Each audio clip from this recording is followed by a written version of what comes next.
It says we're live. Okay, I think we are live. Hello, everyone, and welcome. Today, I have with me my guest, Melissa Biscardi. She is a manual osteopath and a brain crusader. Welcome, Melissa. I think you are frozen.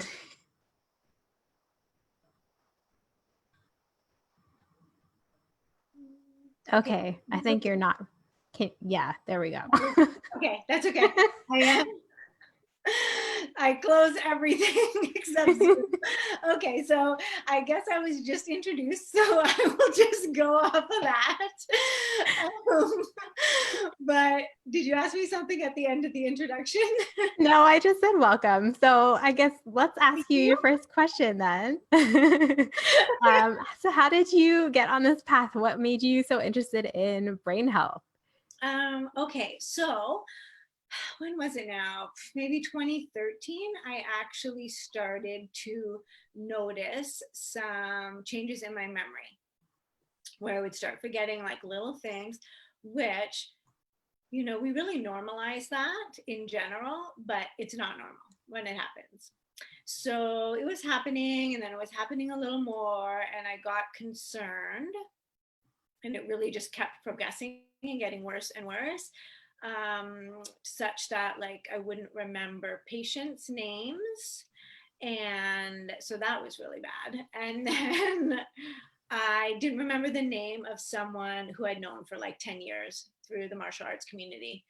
So it really started to scare me, especially like at my age. Like, if this is what I am in 2013, that was not going to bode well for the future. So I really got lost in the medical system, though. No one had answers, didn't really take me seriously, and said it was stress or whatnot. And even my colleagues, like, it kind of became a joke. But to me, it was definitely not a joke that I wasn't remembering who people were. Oh, yes. And then, like, one experience that really stands out is I went into a colleague's treatment room to say hi, and there was a patient on the table who I had met like many, many, many times, talked to, and I said to him, "I'm Melissa, nice to meet you." And he said, "Are you kidding me?" And I was just like, "Oh my God, it's my Alzheimer's." And then we kind of laughed about it, but I was like, okay, like, this is not okay. And I ended up having to figure it out myself, really. And I was in a position where I know about the body, I could do the digging, reach out sort of using my network. But I really got lost in the system, and it just sort of set a fire under my bum, knowing that if I'm lost in the system as a healthcare provider, like, how many other people are getting lost in the system? So that triggered my interest in brain health, and concussions kind of came naturally after that, because women and concussion are just another group that has been ignored traditionally. So now really my passion is kind of two pillars: be concussion rehab and brain optimization. But they really go together, because once you recover from a concussion, you don't just want to end there. You want to really have the best brain possible for the rest of your life. Wow. So that's how I ended up here. Amazing. I didn't know that about you, but Yeah. I'm glad you shared your story. So I guess how would we know if there's something going on, if there's maybe a need to assess our brain health, or maybe even to come and see you? How would we know? So I've actually just, it's not even on my booking system yet, but I've just created this idea. If you're talking with other practitioners also, is we go in for like not a tune-up, but our annual check-in with the physician. Or some people do, some people don't. And it's very minimal, right? A physician is basically looking if you're gonna die in the next year, right? Like, huge red flags. But we don't really do a brain checkup. And I really think that is something we should do, whether it's once a year or once every other year, and something complete. So it would be similar to how I assess my concussion patients, right? We do objective measures. We check your balance, your memory, your reaction time, visual processing, and then certain like body components. And then, okay, this is how I was July 2020. if you start to notice things slipping, you come in and there's a baseline to compare it to, because that's the huge problem. So let's say you come in because you notice your memory is slipping, but there's no baseline. For one, people always look back with rose-colored glasses. I had the best memory. I could remember everything, right? Usually it's not quite like that. So it's so great when we have a baseline to compare it to. And then if you do come in for a baseline, chances are we'll find some weak links, right? Oh, okay, maybe your balance isn't that great. Well, let's do a little bit of work, because the last thing you want is a fall, right? Then you have bigger problems. So yeah, I'm really excited about just this idea of, brain health baselines on otherwise healthy people. Just like you too, a back pain doesn't come out of nowhere. You feel like it came out of nowhere, but it was 5 years brewing. So super similar with the brain. You don't lose your memory out of nowhere. There were little hints along the way. So we want to really get in as early as possible.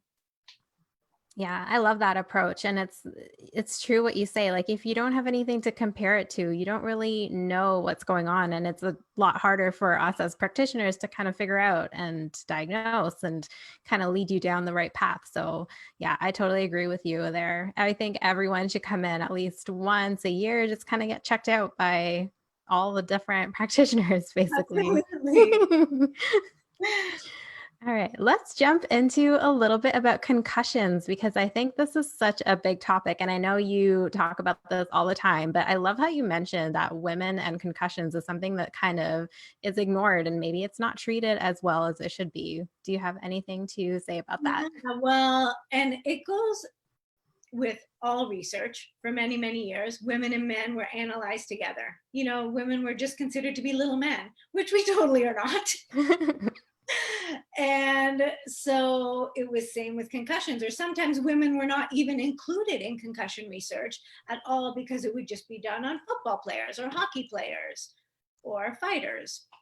So finally we started to get included in the research, and lo and behold, our experience is totally different. We report more symptoms over time. We are at greater risk for concussions in the same sport as men, and our menstrual cycle really, really, really affects concussion. And it's in two ways. So where you are in your menstrual cycle is actually, there's like a window of vulnerability. So during that time, basically right before your period and during your period, you are at a greater risk for sustaining a concussion. And I believe it's actually the same with ACL tears. I could be wrong, but there is some similar research to do with body injuries. But the other thing, so we're always getting the short end of the stick. So the other thing is, if you sustain a concussion during that period, your recovery is longer and worse. Like, you're more likely to have post-concussion syndrome.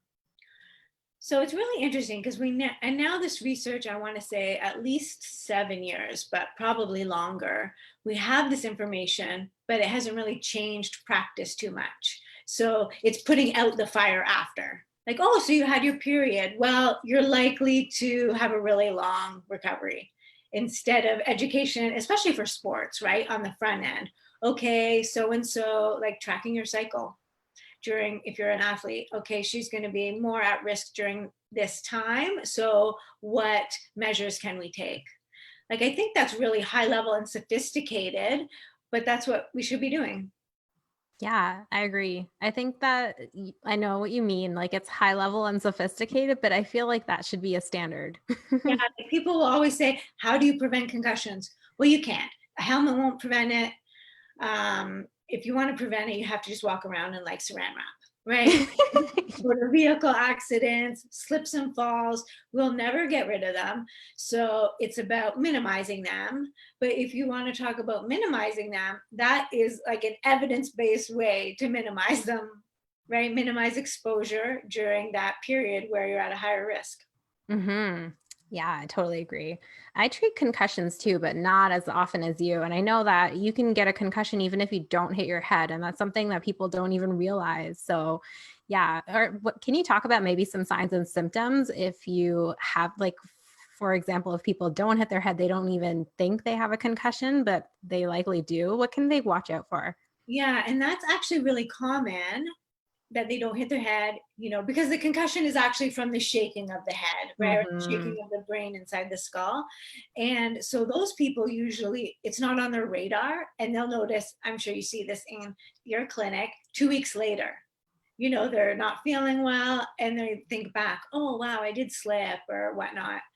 And so certainly, I mean, there's a real cornucopia of symptoms. So people will get headaches, they might get dizziness, nausea, um, what else? Light sensitivity, noise sensitivity, smell.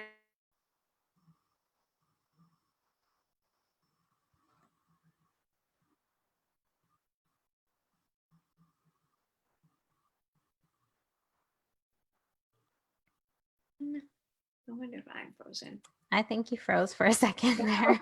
okay. So you froze too. Okay, so Okay. where was I? Headache? It was a few after that. I think you mentioned the vision and the uh, light Light sensitivity. sensitivity, noise sensitivity, smell sensitivity. Oh yeah, and either not being able to sleep or hypersomnia, like great amounts of fatigue, just because you need so much energy to heal at that time, and then Hmm. a whole emotional component where you might be anxious, depressed, irritable, like really emotional, crying. So really can vary. And some of the symptoms are non-specific, like headaches. Well, you can get headaches from other things. Emotional, you can attribute it to something else. So it's really more dizziness that would make someone think, oh, maybe something is wrong. I think that's another reason why it can go sort of unnoticed. Hmm. People are just not in tune with their bodies, right? Yeah, that's so true.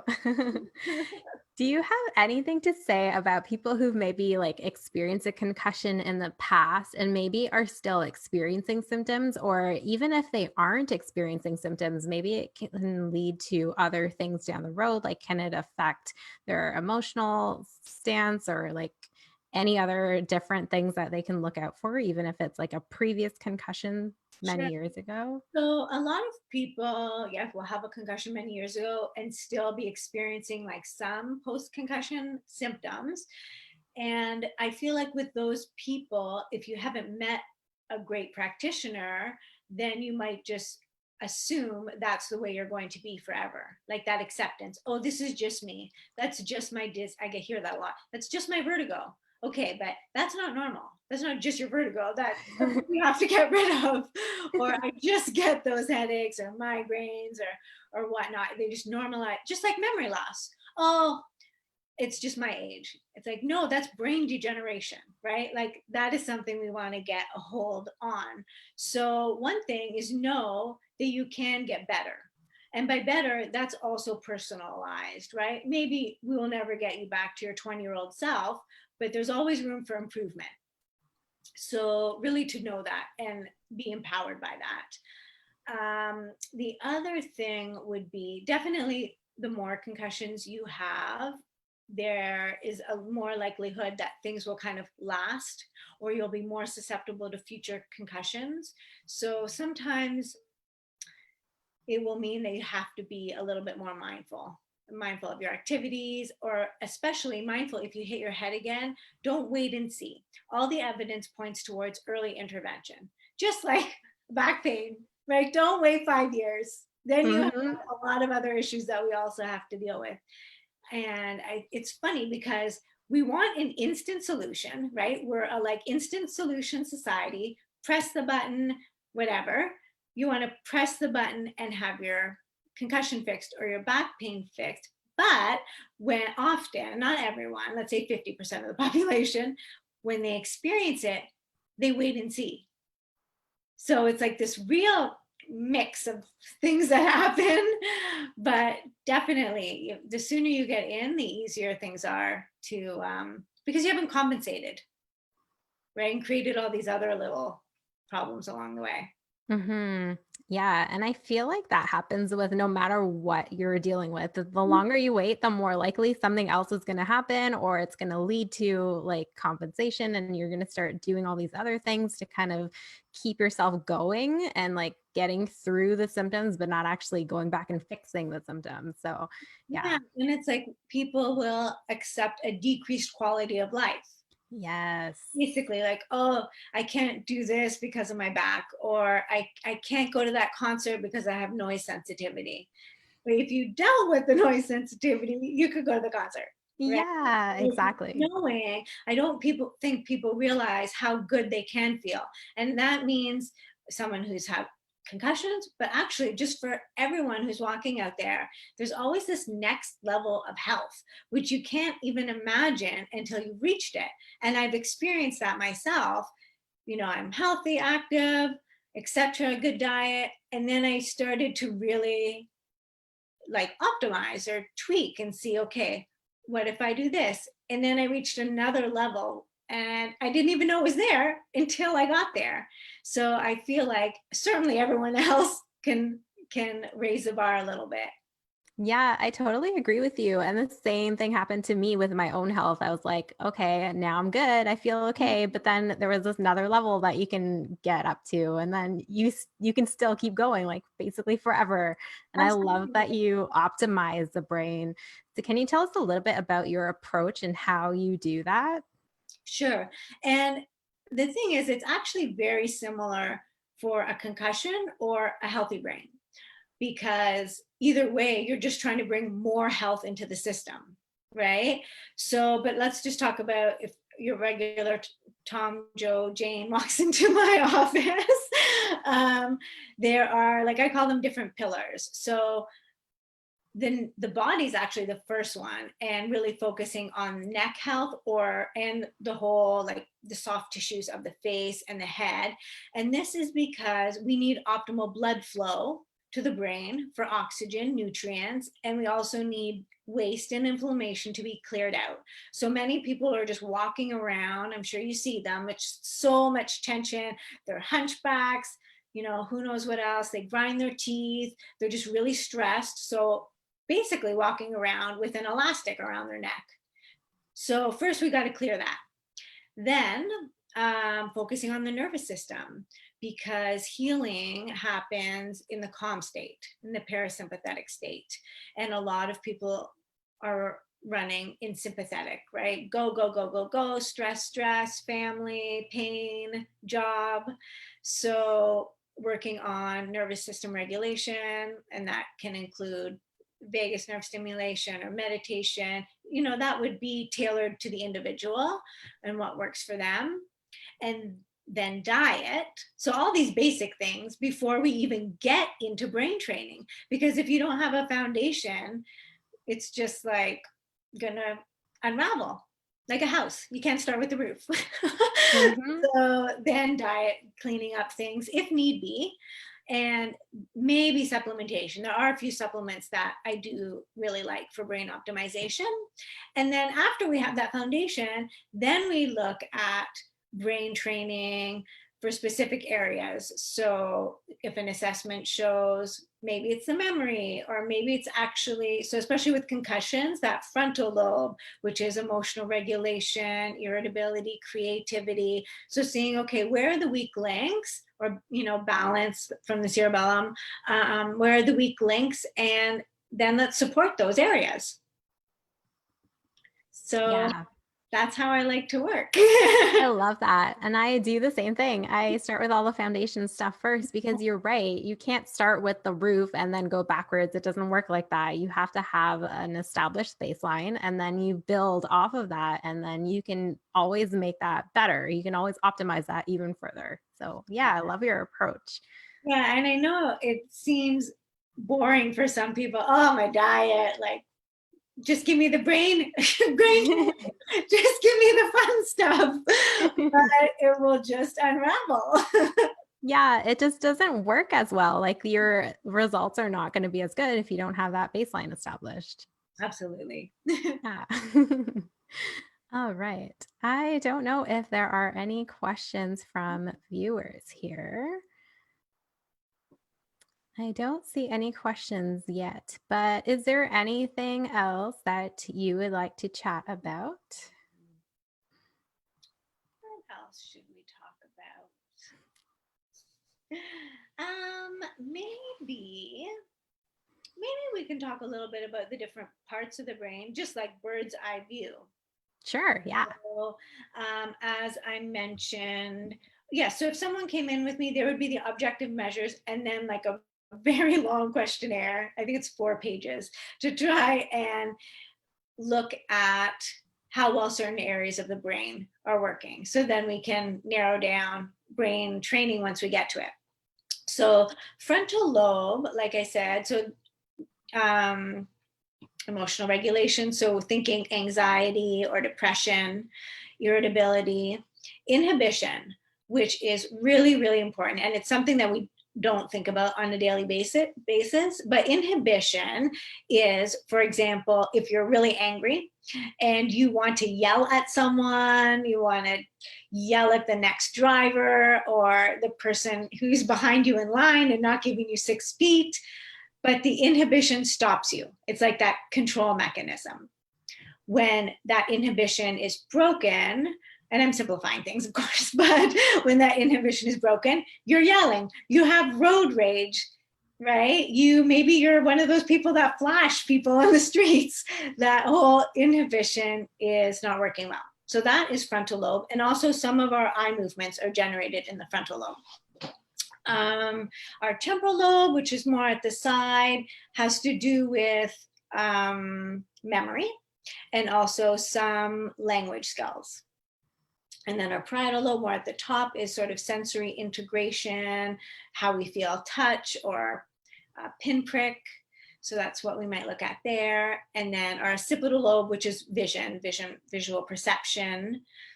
And then a cerebellum, which is at the back of our brain, is about balance and also motor coordination. So, for example, if you're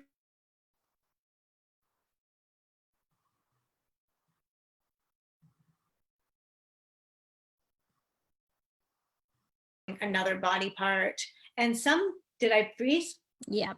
Okay. So, cerebellum, back of the brain, balance and motor coordination, clumsiness, and also miscalculating things. So let's say there's a ledge and you miscalculate, then you give yourself a concussion, you miscalculate where it is and you get up. Miscalculating, putting something on top of something else. And also the cerebellum, though, we think of coordination of movement, but the really cool thing is thoughts are movements. So if your cerebellum isn't that healthy, how can we see it being reflected in thought patterns? And then your brainstem, which is all the automatic functions like breathing and digestion, heart rate, stuff like that. So there's a lot going on in the brain, and there'll be certain cues to where you might need a little bit more help. So it's really cool when we start digging in there. That's Yeah. where people won't necessarily think of it that way because they don't know, right? But okay, my anxiety, and I'm in a creative job and I haven't actually been as creative lately. They would know to put the pieces together. So that's why that whole baseline helps, because even knowledge is power, right? When people learn about the back and what the heck might be going on back there, then they can make educated decisions. Right. Yeah. And I love that you break that down, like your the form, to kind of figure out what area is affected, because the concussion can happen at any part of the brain, and For sure. you want to know where to treat. Absolutely. Otherwise, you're just like throwing darts in a dark room, right? Yeah, and hoping something works. Exactly. All right. We have one question here. Someone wants to go a little bit deeper into our topic that we mentioned about not hitting your head but getting a concussion. Can you talk a little bit more about that? So, a concussion isn't actually from the hit per se. So, our brain is like jelly or jello inside a shell. the skull. And the concussion happens from the acceleration and deceleration forces so think of a motor vehicle accident. You might not hit your head at all. You're just violently shaken. And that jello shakes inside the brain. And it's from that trauma that the concussion happens. So inflammatory response, etc. And in a concussion, if you get an MRI, like an image of your brain, nothing is probably going to show up because a concussion is a functional injury. So although there's been a shaking in the brain, you don't have a brain bleed or a tumor. So people always you can absolutely get an MRI to rule out something worse, but getting a negative or a clean image is actually what you want. Yeah. So it's a good thing when your MRI comes back clear. Yeah, I actually get this a lot from my patients who come in after concussion. They're like, my imaging was clear. They said I was fine, but they still have the concussion and they don't realize that like the image is supposed to be negative. We don't want anything on it. Absolutely. Yes. And that's why all the tests are functional, because it's not that you have a tumor, it's that the connections were disrupted. Mm-hmm. That's so interesting. I love everything you had to say about all these concussion things. Actually, I do want to keep going on that little tangent. Okay. So certainly an inflammatory response happens, which we want. Inflammation is good sometimes, right? We can heal. It's bad when it keeps going and going and going and going.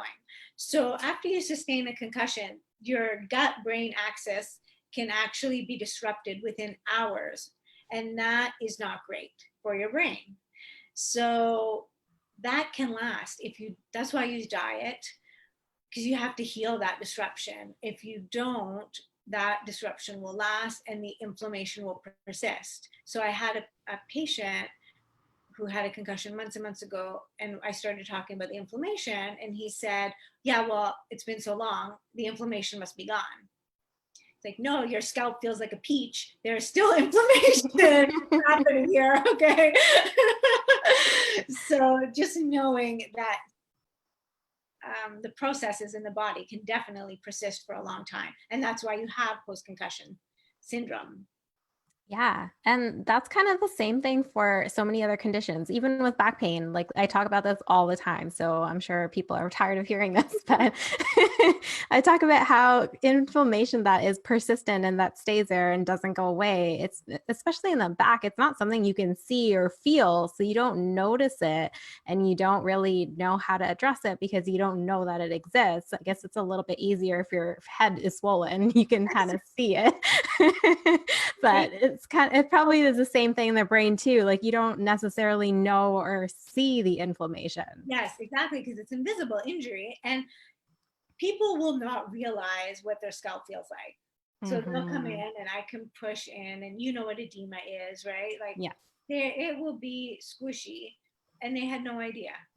So it is invisible even when it's not. Yeah, this is why you need to go to a trained practitioner. Exactly.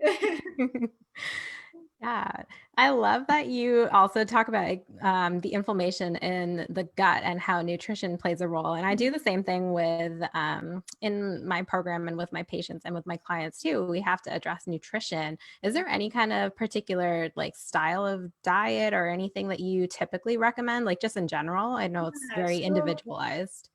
A lot of practitioners, and there's research on it, will recommend the ketogenic diet, but that is not the one I recommend. Although if that's the way people want to go, I think that's a great idea. But the problem with the ketogenic diet is all the dairy. So I actually use basically an autoimmune protocol. Strip anything good out of the diet and eat the rest. And people hate me in the beginning, but then even if they don't do anything else that I suggest, they're going to start feeling better, right? When you take this stressful, inflammatory foods out of the body, you're going to get some relief for sure. So that's basically what I do. Take out the gluten, take out the dairy, alcohol, like sugary food.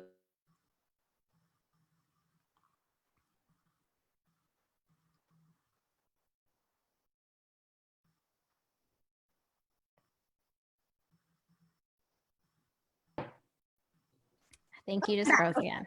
So I cut out the dairy. Oh, did you hear me say that? Yeah, the alcohol, the sugary foods, Yes. And processed stuff, what was I going to say after that? Damn it. the Okay. dairy, the gluten. I think we got most of the stuff. Yes. I actually talk about the exact same things, and I Okay. cut out all those things too. Because if you're putting crap in, just like a car, it's not going to work as well. Yeah. Also making it easier for the body to heal, right? Yeah. Not dealing with the processed foods and stuff like that. Yeah. And it's also so important to add in back of the nutrition that we are probably lacking as well. Is there anything in particular that you like your go-tos for brain health? Any food? Definitely making sure they're getting enough magnesium. And then especially if their sleep is disrupted. So having that before bed. Fish oils or actual fish. Like prefer if they are someone who eats fish to get real fish into their diet, but if not, supplementing with omegas.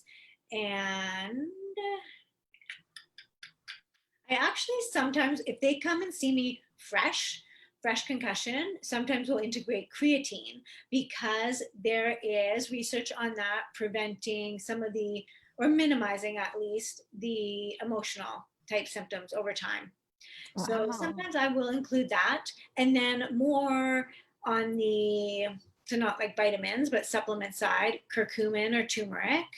There is resveratrol or grapeseed extract. Not all of my patients will kind of be on board for that, mostly for financial reasons, right? And so I will say turmeric or resveratrol, both tons and tons of research on brain health, anti-aging, and GPC. You know that one, glycophosphocholene? I've heard of it. I don't know too much about it. It is so amazing. So there is research, and choline, so it supports memory and brain health. There is research in brain injury and also healthy population. If people will only take one of my recommendations, I always say go for the GPC. And I take it daily, and I even noticed a difference when I took it. So if a healthy population will notice a difference, then I know it's good. Mm-hmm. So that one is kind of off the radar of most people, but that is my favorite. Amazing. I am definitely going to look into that, and maybe I'll probably ask you some more questions about that because that's interesting. Actually, so I guess you can get the capsule form or the liquid form, but the liquid form is delicious. It's sweetened with stevia, and it's like very nice. So it's like a bonus. A little treat. Yes. Amazing. All right. And I know you have put together for everyone a little lead magnet with a bunch of goodies inside of that. So we are going to link that down below so that everyone can download it. Can you tell us a little bit about what they're going to get? Sure. So you are going to get an email, and just like I said, we have to start with the neck and the nervous system before you get any fun games.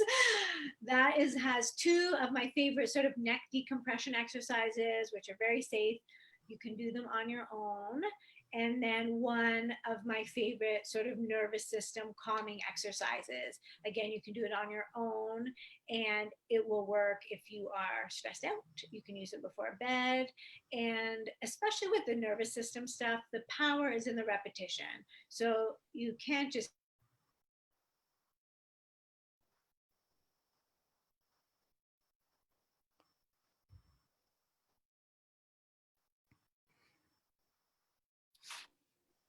okay, but I say do it 5 times a day. And if it only takes 2 minutes, you have 2 minutes. Do it when you go to the bathroom. Right? And you'll start to see change. The one I gave you is actually super powerful. When I have a bunch of concussion patients back to back and I demonstrate it, 5 times a day, I actually feel almost a bliss. Like it's very relaxing. So yeah, try those out. Let me know if you like them. Awesome. And I've tried all of them and I love them. So I know that you guys all will too. All right. Is there anywhere that we can send people if they are interested in working with you or learning more about what you do? Absolutely. So my website is rehablab.ca. And actually, if they go there, there'll be a pop-up and there is a download called Concussed Now What? And I recommend everyone just take that download, print it off, and put it in your first aid kit because it's basically what to do in the first 48 hours if you sustain a concussion. So good to just have it somewhere. And or take a screenshot of it. And then my Instagram is at the.rehab.lab. And that's where most of the action happens. If you want to follow me there. Amazing. All right. Any last words for our listeners before we end this? Yes, I'm going to tell you my motto for brain health. And basically, it's that when we have a healthy brain, we have a lot of goals. And when we have an unhealthy brain, our only goal is to get our brain health back. So stay on top of your brain health, get a brain health check-in, and let's reach the next level of health. Amazing. I'm definitely going to have to do one of these myself. We all need them. Yeah. Well, yeah, this is so nice chatting with you. I loved everything that you had to say. We'll probably have to have you back again because I have so many more questions for you. But This was so fun. Thank you for having me on. amazing. All right. Well, everyone who is listening, have a good night. Thank you so much for joining us, and we will see you next time. Bye. Bye.